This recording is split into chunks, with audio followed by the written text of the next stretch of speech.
Bonsoir ou bonjour, ça dépend de l'heure où vous me suivez là-bas. Les Congolais bazala qui divisé pour le départ et à présent Félix na conférence de Paris. Akende ou bien Kendete, Akende ou bien Kendete. Comme Souabi Akendete, les piège il y a Macron en complicité avec Kagame et tout ça là. Akendete, Akende. Bon, certainement Fachi Azana va conseiller ebele Congolais bazana kati Mindele bazana kati, les Américains, les Israéliens, tout ça va bien. Non, il n'y a pas de problème, tu peux aller. Voilà comment Félix a décidé à commune à Paris. Mais curieusement, quand on commune à Paris, il était question que Kagame Azala. Parce qu'on parlait des grands lacs. Quand on parle des grands lacs, on voit le Rwanda, Burundi, Ouganda, Tanzanie, tout le monde il fallait Bazala. Apparemment, il était le seul chef d'État à se déplacer à Kekuna. Kekuna pour Nagoloba, parce que Baloba qui pour Namakamba, projet humanitaire pour Namakamzi le Ghana Est. Au fait, il y avait un piège. On sentait déjà un piège. Macron n'a pas organisé cette conférence-là pour rien. Il avait des idées derrière sa tête. Mais Félix, en tant que stratège, à comprendre. Si Félix a joué qui décision au Kenya la conférence, voilà, parce qu'il s'est d'abord assuré pour sa sécurité qu'aucun ne peut qu'aux sans quoi le Félix n'allait pas partir. Il est parti. Tango Komikuna, nous avons tous suivi discours il y a Macron na Félix Alobi. Félix, partout il passe, il continue à condamner l'agression dont subit son peuple. Passer la population na biso va souffrir pendant 30 ans, passer banini. Le discours du président c'est qu'il est retrait sans condition à force d'occupation dans le territoire nabiso M23 banini. Mais curieusement, Macron il pense à un corridor humanitaire, un envoi des avions militaires pour venir aider la population au bazar sinistré, la population à Goma, la population. Mais c'est pas une bonne logique. Comment se fait-il que dans les zones occupées, là, des zones sous la rébellion, à qui nous faire atterrir l'avion humanitaire, ça va aide. Ça veut dire que toutes ces aides seront sous le contrôle de la rébellion parce qu'ils vont trouver les rebelles sur place. Toutes ces aides sous le contrôle de la rébellion.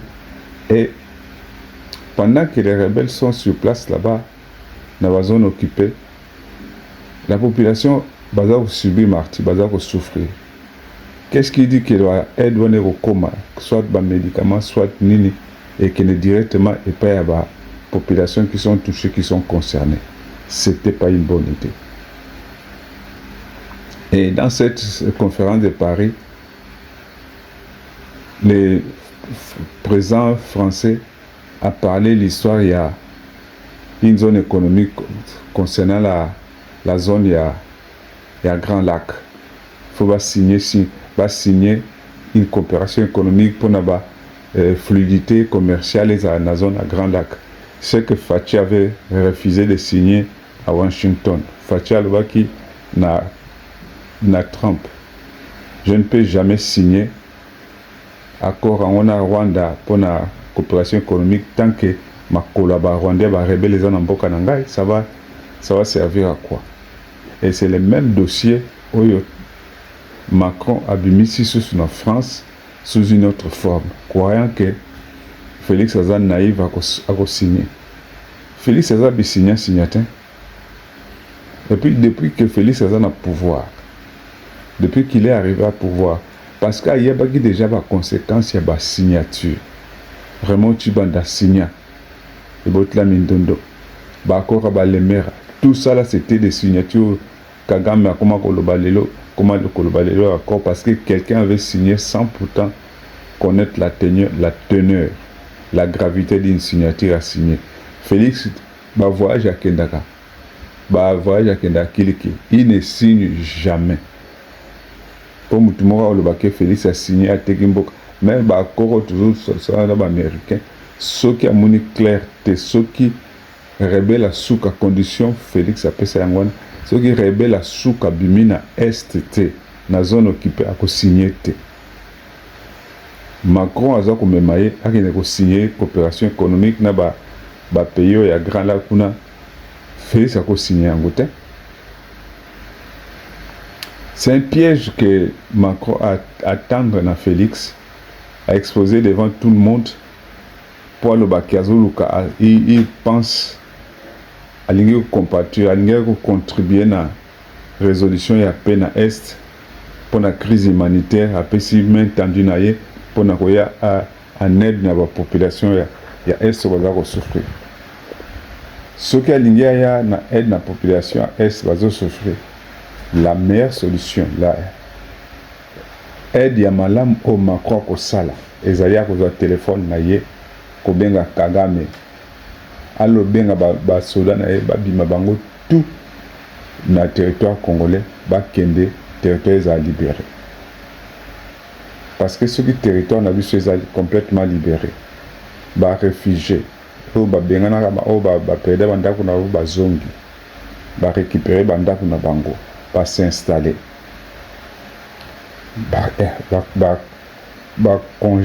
avion militaire avion ya humanitaire koya pona koya kopesa batu bavandaki tamula ina souffrance na nzala biloko na bakisi. Là on sera sûr que c'est la population qui prend ça. Maintenant soki ya bengi alobi bafungola aéroport ya Goma po baavion wana ya okita baavion oyo ya okita na bakisi mpe na baarme parce que tokomi na période moko oyo biso nyonso toza komona ke bientôt toutes les zones occupées Goma Bukavu wana tout ekozala déjà libéré. Wazalendo baza au front na FARDC baza vraiment en pleine offensive. Chercher à signer quelque chose et quoi affaiblir élan ya Wazalendo et quoi affaiblir élan ya FARDC na biso parce que bakoluka bayebisa bango batika cesser le feu batika. Fachi a des signaté. Fachi ne signera jamais aucun document là-bas. Donc, ceux qui m'accroisent qui ont un projet à circuiter les Américains pour un projet, projet où Macron a eu nango, ils ont un projet déjà de ces Américains. Nous avons la procédure parce que les Américains allaient donc bango vraiment na combo, combi pour nous permettre RDC et la kimia totale. Je vous disais que dans une de mes vidéos, on a ça qui n'avait que d'ici décembre, tout le monde a quelque chose. Parce que sur le terrain, tout le monde. Et ceux qui tout ont mis sur le monde, peine mato et royoka. Force ya armée na biso au bazar pour travailler ces derniers temps à front. On sent qu'il y a la touche américaine dedans. Maintenant, les Américains si va engager déjà comme ça. Pour qu'on libérer Mboka, pour qu'on libérer le territoire là, pour qu'on vende tout déjà pour Mboka. Parce que Fachi a lancé déjà. Dès que la guerre là c'est fini, toutes les zones occupées sont libérées. Entreprendre déjà les travaux, il y a reconstruction totale pour la zone. Donc, projet là déjà, c'est une question de temps. Mais conférence au Macron et Nango Ezali sans fondement, sans intérêt pour Nabiso. Sans intérêt. Tant qu'il y a un ça, après qu'on reconnaître l'agression rwandaise en RDC. Tant que Mimaraye na bandala qui nous met en Masanga, Anna Fali Poupa Bangona Patrick Mouyel. Il avait refusé de reconnaître l'agression rwandaise. C'est le lot que Azongi n'a pas sentiment, il veut reconnaître Ango. Alinga organisé une conférence sur la humanitaire pour la Est Nous en avons besoin, la RDC pour le moment n'a pas besoin d'une main venant de la France, d'une aide venant de la France, parce que depuis, on le sait tous, depuis, la France a été un partenaire vraiment stratégique pour le Rwanda. Il a toujours été un intermédiaire. Munitions, transactions frauduleuses, biloko tu à Rwanda, c'est la France. La France est une caution vraiment pour le Rwanda. France est vraiment un appui pour le Rwanda. Au moment où le Rwanda perd déjà contre la NOS, na Est, ça ne va plus. Ça ne va plus. Bientôt, la RDC va tout reconquérir. C'est là où Macron va organiser une conférence de Paris pour nous proposer ce qu'il y a, pour nous l'aéroport à Goma. Ça ne marchera pas. C'est Félix que nous connaissons. Azabi signataire. Et nous avons cette ferme conviction que Ake a Yoki a lobby n'a pas signé le Romoroto. Ce qui Félix a signé rien devant Donald Trump, a signé devant Macron. A dit déjà que Macron depuis Kala a été quelqu'un de double jeu, de double face. A bien déjà. Donc, cette fois-ci encore, Félix a déjoué les plans des Français, les plans de Macron pour sauver Kagame. Le secrétaire a assuré. Il va rentrer chez lui. Félix rentrera chez lui dans la Kimia pour signer le Romoroté. C'est ça quand même absurde. Comment se fait-il que Otinda permettre aux avions et qu'il ne quitte na Goma kuna na bazone occupée pour même la bombe biloko pour même la bombe c'est pour aller renforcer encore les FCC 123 qui est déjà complètement affaibli parce que ceux qui avaient commis babilo au Kota babilo au Kita c'est pas la force les casques bleus qui vont gérer les autorités qui investissent qui gèrent Goma ils allaient AFC M23 va contrôler il y a cargaison pour distribuer la population. Il reste à savoir si la population aura part à ça. C'est pour alimenter encore quelqu'un qui est affaibli. Au moment où nous parlons, AFC M23, basé déjà à l'agonie, Basili Jamaï. Proposition, il y a Macron, ils ont le rôle à perfuser M23 AFC pour avoir ma casse, si battre les masses pour pouvoir continuer.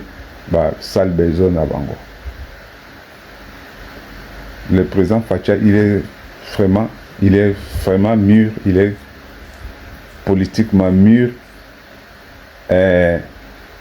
diplomatiquement mûr, pour n'envoyer qu'il ne peut rien signer, il ne peut rien donner pour chercher à donner des béquilles aux gens qui perdent déjà le contrôle de tout. Tout c'est là accord à Washington pour finir. On ne cédera rien, on ne donnera rien. Ça fait longtemps que la population il y a Goma, il y a Nord et Sud Kivu. Pour aller martyriser, va déplacer, ils souffrent. Pendant longtemps, France a yébi, Macron a yébi. C'est aujourd'hui qu'ils pensent à nous, parce qu'à mon avis, force où il y a soutenir ça munitions à Rwanda, armes à Rwanda pour agresser. Monique tendance maintenant est changée. Tendance est comme de l'autre côté, comme une position de faiblesse. C'est une façon pour nous sans bango force baya. On refuse ça, on ne peut pas accepter. Et nous avons l'impression que et nous avons cette certitude que le président Félix ne signera rien. D'abord, conférence, dans la majorité des Congolais, les Congolais n'avaient pas apprécié qu'ils partent là-bas. Il y a le président Félix Boto Seleka à Kendaki par respect à Kendaki.